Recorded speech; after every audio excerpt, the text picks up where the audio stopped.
Eliza Marguerite Hartwell, Duchess of Renfrew, stood in the corridor outside her husband's study with a letter about drowned barley in her hand, and she did not knock. She did not raise her voice to the closed door 6 feet away. She did not ask the footman standing sentry beside it whether the Duke might spare her one unscheduled minute. She asked Mr. Coombe, the Duke's secretary, for an appointment, because that was the order of things at Renfrew, and Mr. Coombe consulted the black leather book he kept chained by habit, if not by iron to his left wrist, and told her that His Grace could receive her on Thursday at 3 o'clock for a quarter of an hour between the wool factor and the man from the drainage company. The water meadow at Long Fen would be 4 days further under by Thursday. She knew this the way she knew her own hands. She did not say it twice. She took the pencil from behind Mr. Coombe's ear, and before the secretary could decide whether that was permitted, she wrote one word beside the Thursday entry that bore her name, sandwiched between Mr. Aldous, the wool factor, and Mr. Price of the drainage company, as though she too were a tradesman come to sell the Duke something. The word was cancelled. She closed the book herself, set it down square with the edge of the desk, and walked back toward the east stair, with the drowned barley letter still folded in her glove, because there were 3 tenant families who needed to hear from her within the hour, appointment or none, and she had never in 11 months required Mr. Coombe's permission to visit them. By the time the Duke of Renfrew looked up from his ledgers to notice that Thursday had come and gone without his wife in the chair across from him, it would be too late to matter to him in the way he expected it to matter. It would matter a great deal more, and differently, by the following spring. That was a year neither of them could see yet from where they stood, and so this is where the story must go back.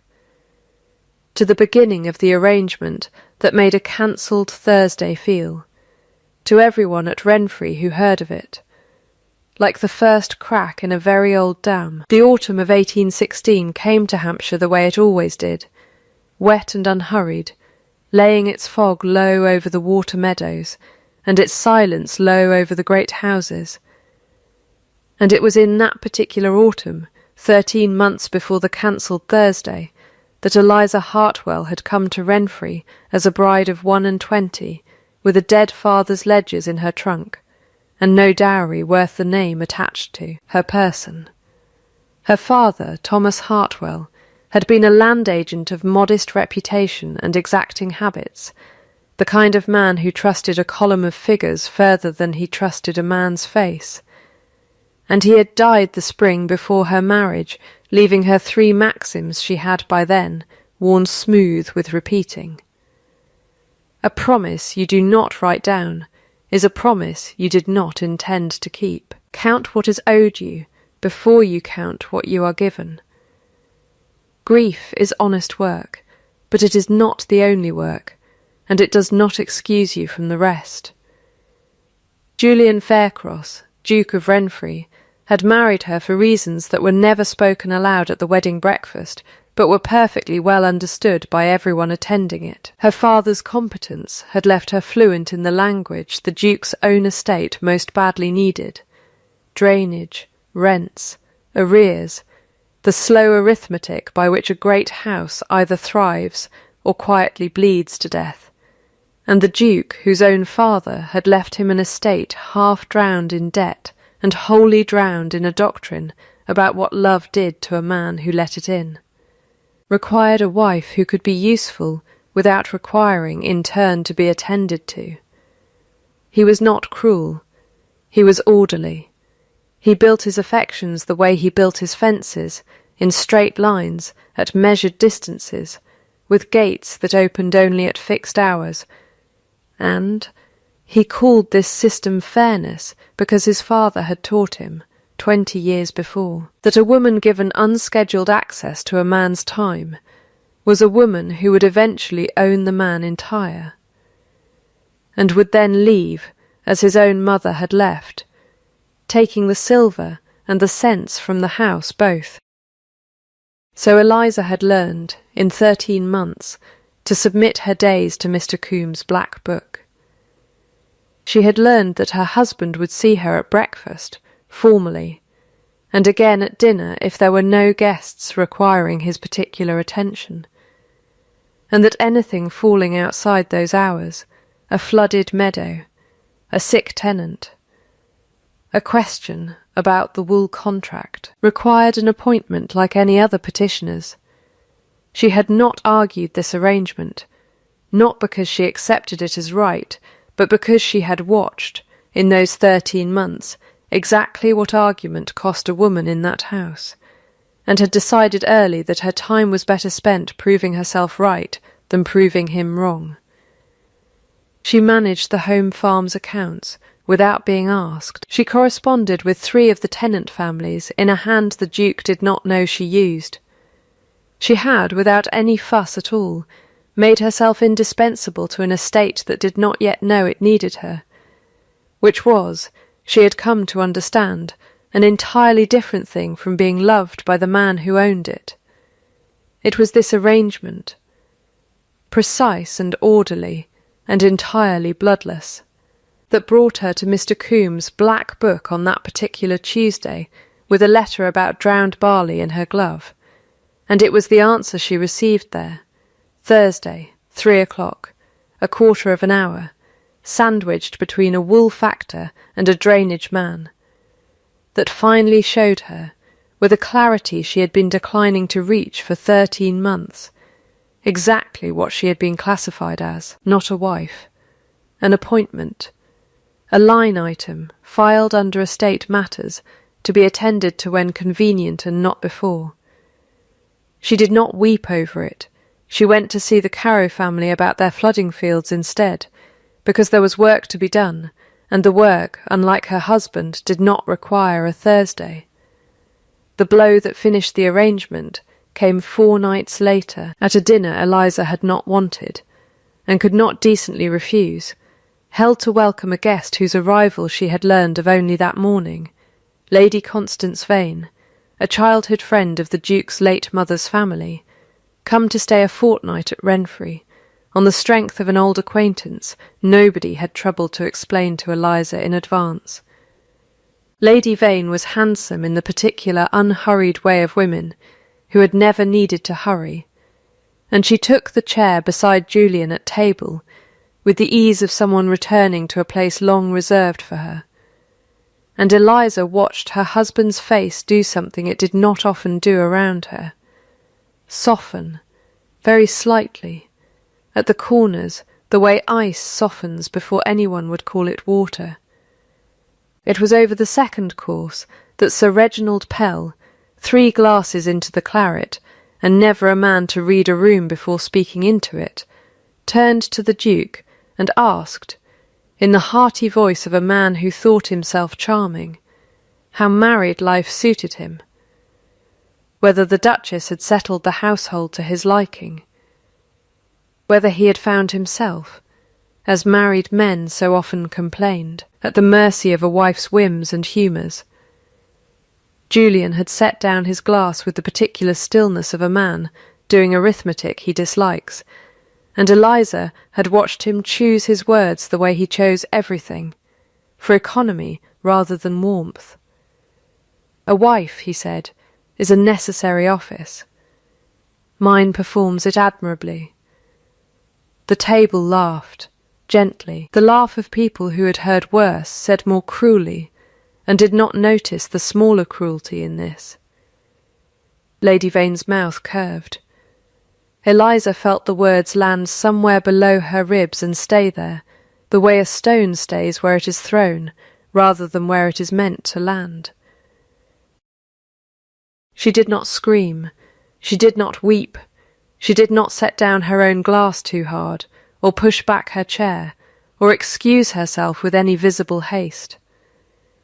She finished the fish course. She asked Mrs. Denby, on her left, a question about her daughter's confinement, and listened to the answer with what appeared to be whole attention. She waited until the ladies withdrew, and only then, in the still room behind the kitchens, where no one but Mrs. Pruitt the housekeeper would think to look for her, did she permit herself 10 minutes by the mantel clock. 10 minutes exactly, counted the way her father had taught her to count grief as a debt that must be serviced and then closed, to feel the thing she had decided. At the table, she would not feel in front of an audience. At the end of the 10 minutes she washed her face, and found Mrs. Pruitt standing in the doorway with a cup of tea she had not asked for, and clearly needed anyway.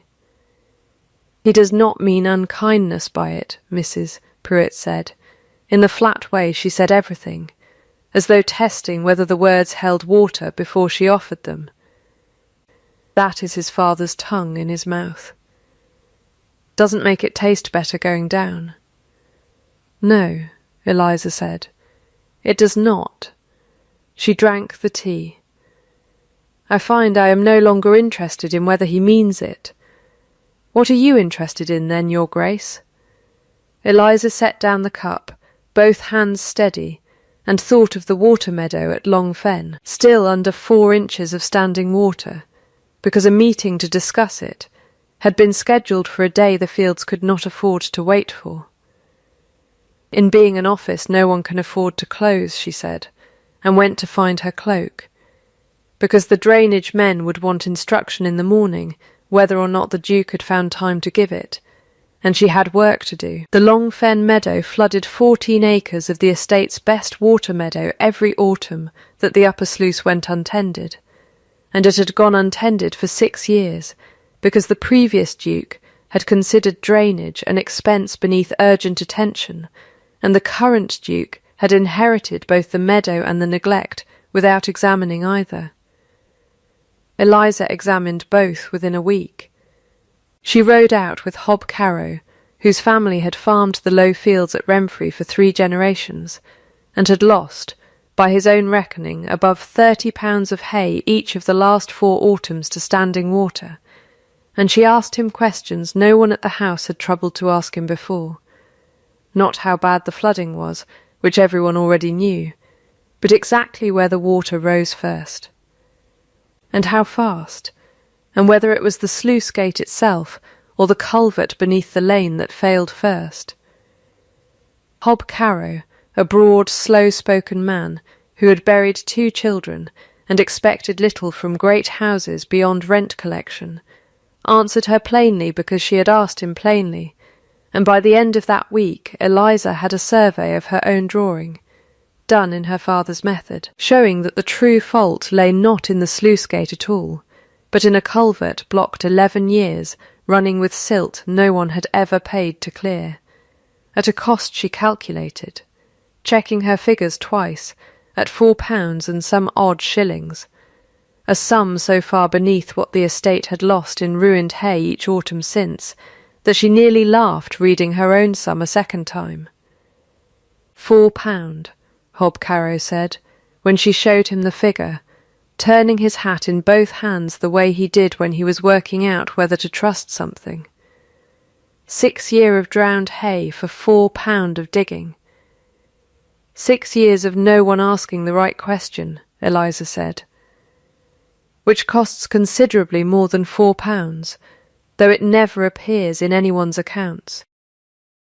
She had the culvert cleared within the fortnight, paying the labourers from the small allowance she kept from her own pin money, rather than wait on Mr. Coomb's book to grant her an appointment to request it from the estate purse, and when the November rains came, and the meadow at Longfen stayed dry for the first time in 6 years, Hob Carrow told every tenant on the low fields, and most of them told each other, and within a month it was known across the home farm that the young Duchess had solved in a fortnight, for £4, a problem the estate had carried for 6 years, and some £100 of ruined hay. It was Mrs. Pruitt who told the Duke, not Eliza, because Eliza had not thought to, being occupied with the wool accounts by then, where she had found an anomaly she did not yet understand. a discrepancy of some £11 between the fleece-weight grissom the steward recorded at shearing and the sum the wool factor's receipt showed paid, a difference too small to catch a careless eye and too consistent, across 4 years of ledgers, to be anything but deliberate. The Duke found her in the estate office that evening, bent over 4 years of wool accounts by candlelight, and he stood in the doorway some while before she noticed him, which she counted, afterward, as the first time he had ever come to find her, rather than summoned her to be found. "Mrs. Pruitt tells me the Long Fen meadow is dry," he said. "It is, for £4. £4, and some shillings, your Grace." The culvert wanted clearing. No one had asked. He came further into the room and looked at the ledgers spread before her, and said nothing for a moment that stretched long enough to become its own kind of statement. "You might have asked me for the funds. I did not require an appointment to spend my own pin money," Eliza said, without looking up, and Thursday was some while off. It was not said unkindly. It was said the way she said most things now, plainly, with the fact laid flat on the table like a coin, and she watched him receive it, not flinch, not argue, simply receive it, the way a man receives a bill he had not expected but cannot dispute. He did not apologize. He was not yet, she understood, a man who apologized, but he stood a while longer than the conversation required, watching her mark the wool discrepancy in the margin, and when he left he did not summon Mr. Combe to record that he had been there. That, Eliza thought, watching the door close, was as near to an unscheduled visit as her husband had paid her in 13 months of marriage, and she permitted herself to notice it the way she permitted herself the 10 minutes by the mantel clock. Counted, acknowledged, and then set aside in favour of the work still waiting on the desk. The wool discrepancy did not resolve itself so easily as the culvert had. Eliza spent 3 evenings against 4 years of Grissom's shearing tallies before she was certain enough to be dangerous, and certainty, she had learned from her father, was the only currency worth spending against a man who controlled the books. She found in the end a pattern rather than a single theft, £11 here, 9 there, never round numbers, never in the same column twice, the discreet arithmetic of a man who had learned exactly how much could be taken from an estate too large and too poorly watched to notice. Across 4 years it totalled, by her count, £340. She did not confront Grissom. She copied the figures into her own hand, in her father's method, and set them aside where she could find them again. Because a document shown too soon was a document wasted, and she had not yet decided what use this one would serve. It was Mrs. Pruitt, again, who gave her the second half of what she needed to understand her husband, on an evening some weeks later, when the Duke had ridden out to the far pasture and would not return before dark. Eliza had asked carefully why a man otherwise reasonable kept his own wife on a tradesman's schedule, and Mrs. Pruitt, who had served the house since before Julian was breeched, answered in her flat way that held water better than most people's careful speeches. "His mother left when he was 9, Mrs., Pruitt said, took the Renfrey pearls and a good part of the quarter's rents with her, and a colonel besides, and the old Duke never forgave the boy for loving her so plain and so loud beforehand. Taught him after that a woman given free run of a man's time, and his purse would ruin him surer than drink. Taught it to him the way you'd teach a boy his letters, every day, until it took. And it took, Mrs., Pruitt agreed. Doesn't mean it's true, only means he believes it the way you or I believe the sun'll rise." Eliza turned this over for some days, the way she turned over a column of figures that would not quite balance, and found that it did not excuse the dinner-table, or Mr. Coombe's book, or the quarter hour between the wool factor and the drainage man. A wound explained was not a wound forgiven, but it altered, slightly, the shape of what she was building toward. She was no longer merely proving herself indispensable. She was disproving, one culvert and one ledger at a time, a doctrine 20 years installed. Meanwhile, the county had begun, in its slow tidal way, to speak of her differently.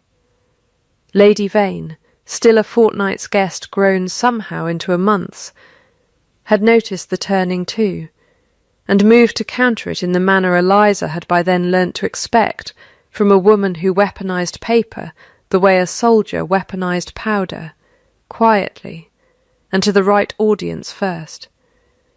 She let it be known, in careful confidence to the Duke's aged aunt, that she possessed a letter, an old one, from before the Duke's marriage, hinting at an understanding between herself and Julian that had never been properly dissolved.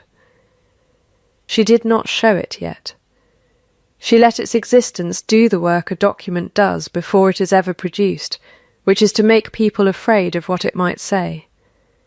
Eliza heard of the letter within a week, the way she heard most things now, through Mrs. Pruitt's network of maids and grooms who had come, without any campaign on her part, to trust the Duchess with what they would not have trusted to the house's official channels. She did not panic over it. She wrote its existence into her own private book beside the wool figures and went back to work, because a threat named was a threat halved, and a threat undocumented was, she suspected, mostly bluff, though she did not yet know how much. It was on a wet evening in December, with the wool discrepancy £340 proven and Lady Vane's letter still unproduced, that Julian came to the estate office unannounced for the second time. And this time he did not stand in the doorway. He crossed the room, and stood at the desk across from her, and said, without preamble, my father kept a room locked, in the west wing. I have not opened it since he died. Eliza set down her pen. I should like you to see it, he said, if you would come. The room, when he unlocked it, smelled of dust and old paper, and something colder that Eliza took some moments to identify as the particular stillness of a place kept shut on purpose rather than by neglect. It held his father's private papers, estate correspondence, yes, but also a slim locked box that Julian opened with a key he had clearly never used, containing letters from his mother, unanswered, dated across 11 years after she left, each one asking after her son by name, and none of them, by the evidence of the unbroken seals, ever opened by the boy they were addressed to, or the father who had kept them from him. He told me she never wrote, Julian said. He was very still, saying it, the stillness of a man doing arithmetic he dislikes and cannot now undo. He told me she never once asked. Eliza did not touch the letters. She let him hold that discovery in his own hands as long as he required, and when he finally looked at her, she said the only thing she had, which was not comfort, because comfort was not yet owed and she did not deal in currency she had not earned the right to spend. Your father was wrong about her, she said. I do not know yet whether that means he was wrong about the rest of it. I have run this house 11 months, Julian said, believing a woman's whole time was a debt she meant to collect against me eventually. I do not know how to unbelieve a thing my father spent 9 years teaching me. Then do not ask me to trust the belief, Eliza said. Show me the unbelieving instead. Not tonight, and not with words. Show me over time, and I will tell you when I have seen enough of it to call it true. He nodded once, the way he agreed to a boundary rather than a comfort, and it was there, in the locked room that smelled of old paper, that he took Mr. Coomb's black appointment book from under his arm. She had not noticed he carried it, and set it on the desk between them. "I meant to burn it," he said. "Don't," Eliza said. "Burning it lets you feel you have changed something. Change what is written in it instead, and I will believe that." He did not answer that at once. But he did not take the book away again either, and when Eliza left the locked room that night, it was Julian who carried it back to his own study, under his own arm, where it had not gone unaccompanied by his secretary in longer than either of them could easily recall. The document that finally rewrote Lady Vane's claim came not from the locked room, but from Eliza's own trunk, from the ledgers her father had left her, which she had packed and never fully unpacked in 13 months of marriage, because grief, even serviced in counted minutes, does not always clear a trunk on schedule. She went through them in January with Mr. Abernathy, the family solicitor, a small precise man who trusted paper the way her father had, and distrusted everything else in equal measure, and it was Abernathy who found, in her father's own hand, the record she had not known to look for 11 years prior. Thomas Hartwell, in his capacity as land agent, had witnessed and recorded a settlement of £2,000 paid to Miss Constance Vane's family upon the dissolution of an informal understanding with the young Julian Faircross, then heir presumptive to Renfrew, a settlement made, and accepted, and receipted, in a hand Abernathy confirmed against 3 other specimens as unmistakably Lady Vane's own father's. She was paid to release whatever claim she believed she held, Abernathy said, turning the receipt to the light. 11 years ago. In full. This letter she is said to possess now, hinting at an unbroken understanding, if it exists at all, was written, if it was written honestly, before this settlement was ever paid. She has simply neglected to mention that her family accepted £2,000 to consider the matter closed. Can we prove the letter false, if she does produce it? We may not need to, Abernathy said. We need only prove the settlement true. A closed matter cannot reopen itself merely because someone wishes it open. Lady Vane's counterstroke came 4 days later, faster than Eliza had expected and sharper.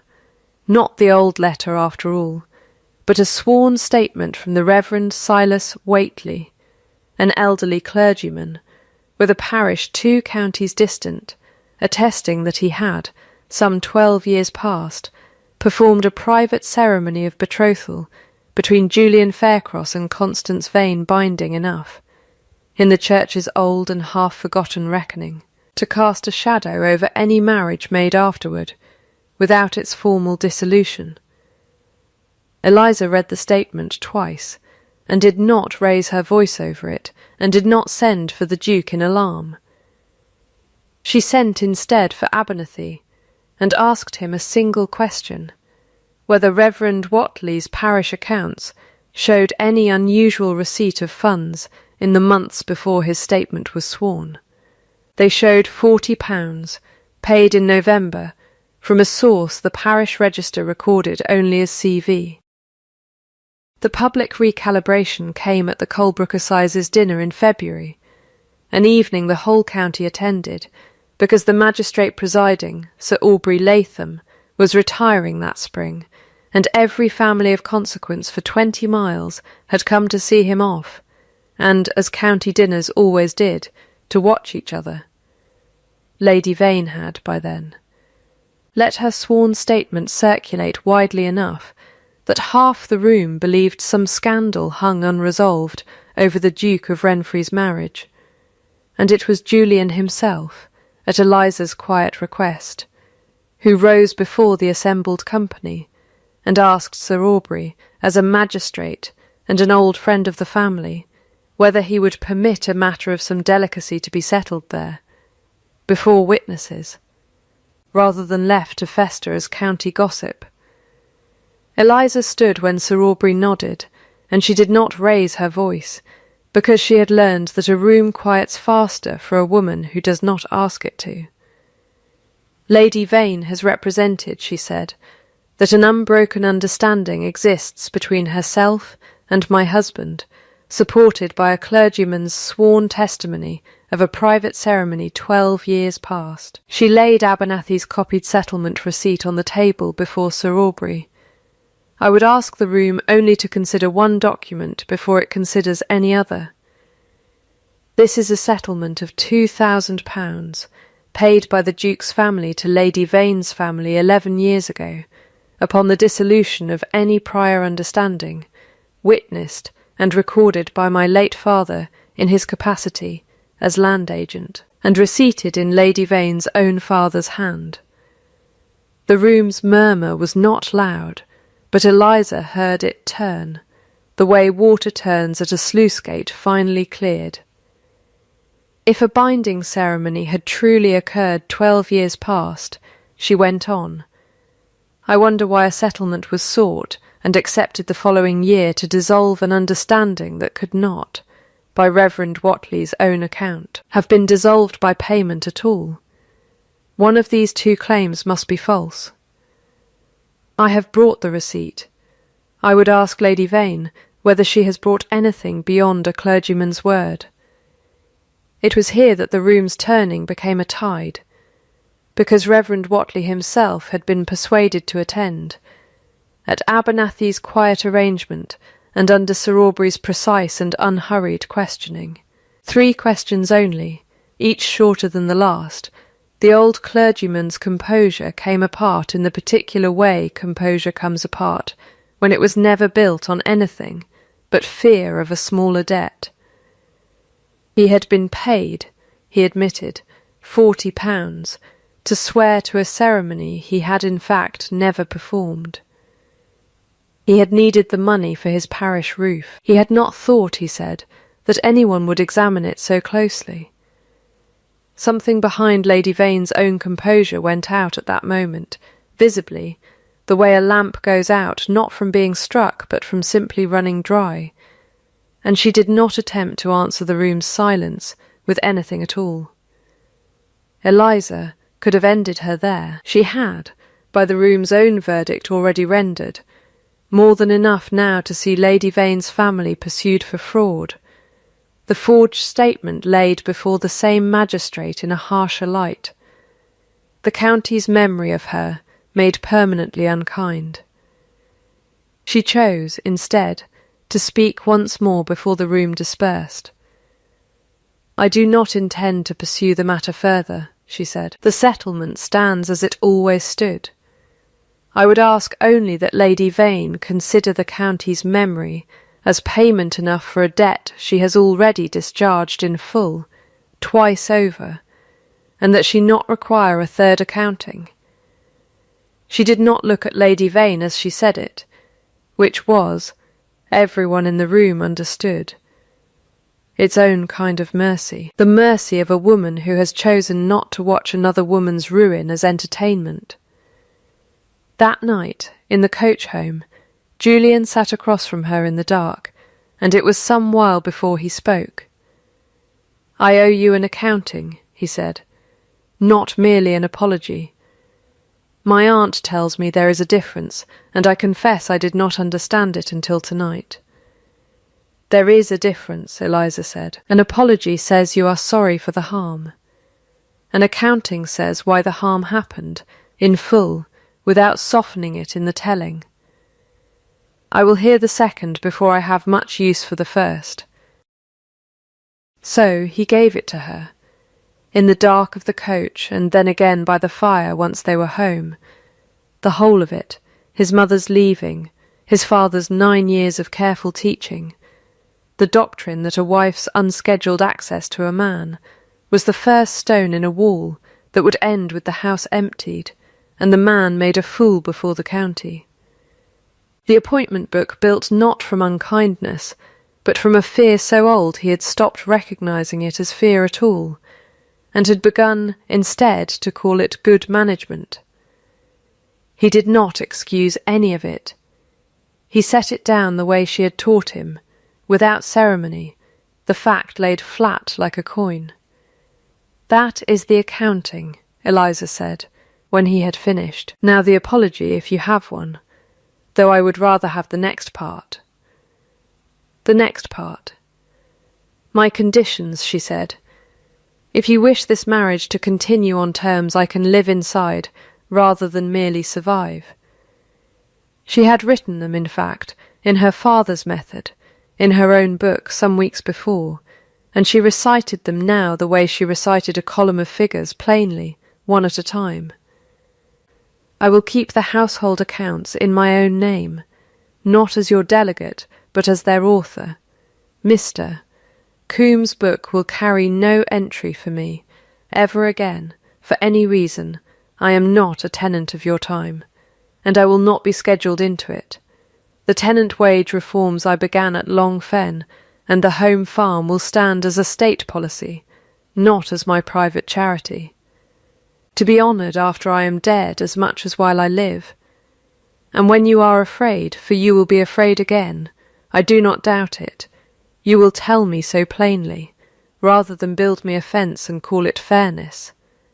Julian was quiet a long moment, the particular quiet of a man weighing terms he knows, even as he weighs them, that he intends to accept.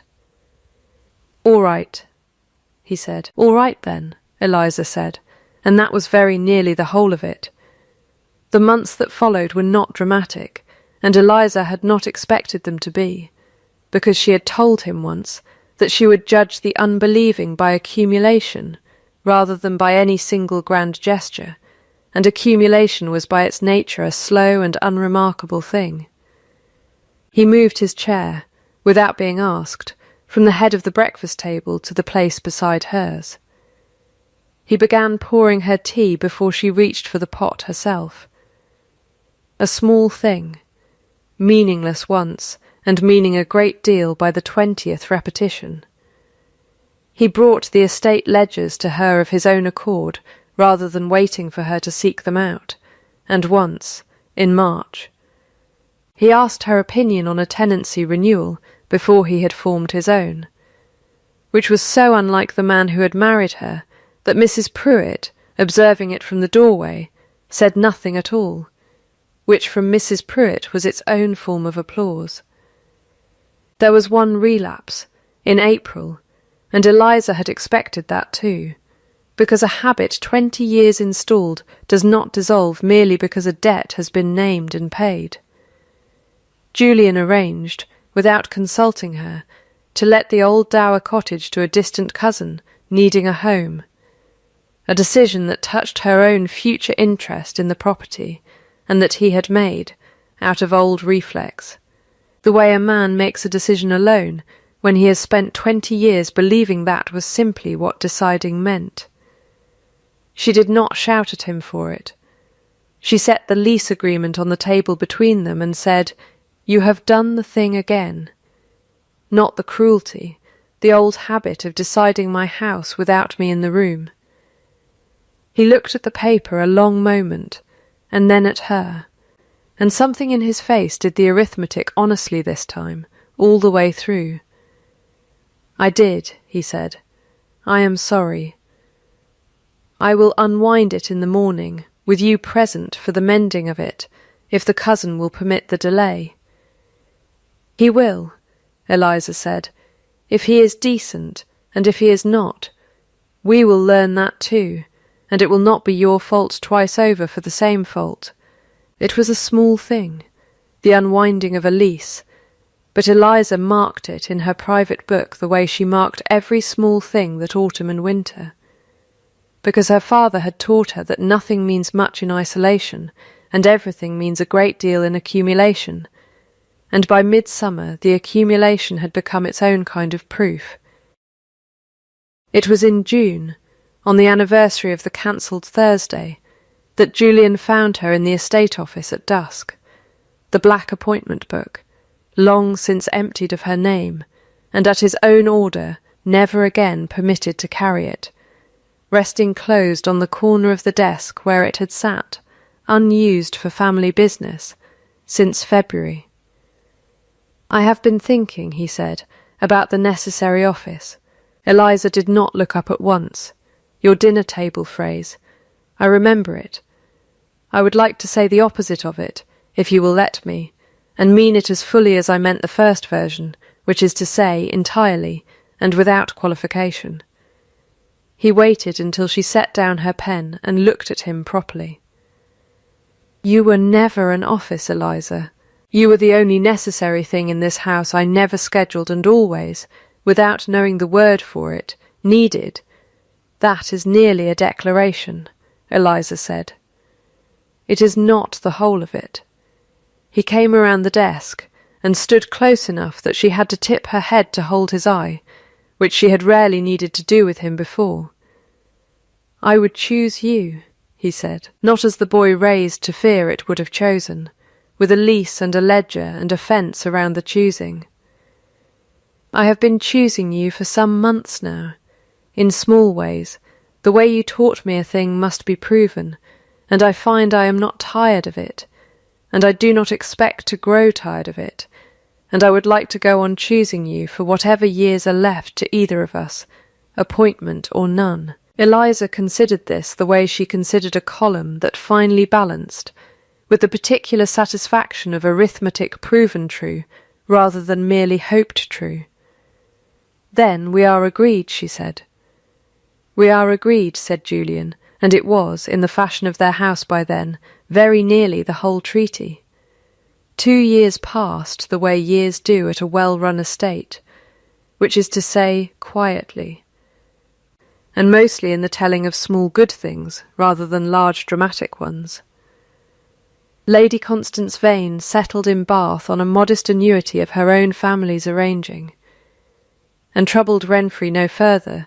The county remembered her, when it remembered her at all, with more pity than malice, which Eliza had judged at the time. Punishment enough for a woman who had never in her life been taught another way to secure herself. Grissom the steward was let go quietly the spring after the wool discrepancy came to light, the £340 repaid across 2 years' wages rather than pursued through the courts, and Hob Carrow's eldest boy Tam, who had a gift for figures his father had never had occasion to discover in himself, was raised to the steward's post before he was 25, and kept the wool accounts, from that year forward, in a hand Eliza had personally taught him to check twice. The tenant wage reform Eliza had begun at Long Fen stood as a state policy still, posted each Lady Day on the granary door in Tam Carrow's neat hand, and was, by the 2nd year, simply how things were done at Renfrew, no longer spoken of as the Duchess's innovation because it had passed, the way good practices do, into the unremarkable fabric of the place. Mr. Coomb's black book remained in use for the wool factors and the drainage men and the ordinary petitioners of an estate's ordinary business, and carried, as promised, no family name ever again. But there was, by the 2nd summer, a different book entirely, a small plain one Eliza kept in her own desk, in which she and Julian had taken, without ever formally deciding to writing the first Thursday of each month as reserved, in neither hand alone but sometimes his and sometimes hers, for nothing more official than a walk to Longfen and back, to see the water lying where it ought to lie, and not where a father's old fear had once let it stand and drown 6 years of hay. No one had scheduled that Thursday. No one had appointed it. It simply recurred, because 2 people had chosen, separately and then together, to want it to. The house at Renfrew, which had held its breath for the better part of 30 years under 2 dukes who each in his own way had feared what a woman's free time might cost him, breathed differently by then. Visitors remarked on it, without quite being able to name what they were remarking on, a warmth in the rooms that owed nothing to the fires, a quiet that was rest rather than caution. Mrs. Pruitt, asked once by a new housemaid what had changed at Renfrew these past 2 years, considered the question the way she considered most things, and said only that the house used to hold its breath, and now it let it out, which the housemaid did not fully understand until she had served there a year herself, and then found she understood it perfectly. She had not asked, at the beginning, to be seen. She had asked quietly for a quarter of an hour on a Thursday, and been told to wait her turn behind a wool factor. She had stopped asking after that. She had made herself, instead, impossible to overlook, one culvert and one ledger and one steady Thursday at a time, not because she required the county's admiration, but because a woman's worth, once truly documented, does not need to be argued for again. She had learned, and taught without ever raising her voice to teach it, that being useful is not the same as being loved, and that a man who confuses the two will build you a schedule instead of a marriage, and call the schedule kindness. Love, when it finally came to Renfrew in earnest, did not arrive by appointment. It arrived on an ordinary Thursday, unscheduled and unannounced, and asked nothing of her but to be let in, and by then she had long since decided on what terms she would allow it, and on no others.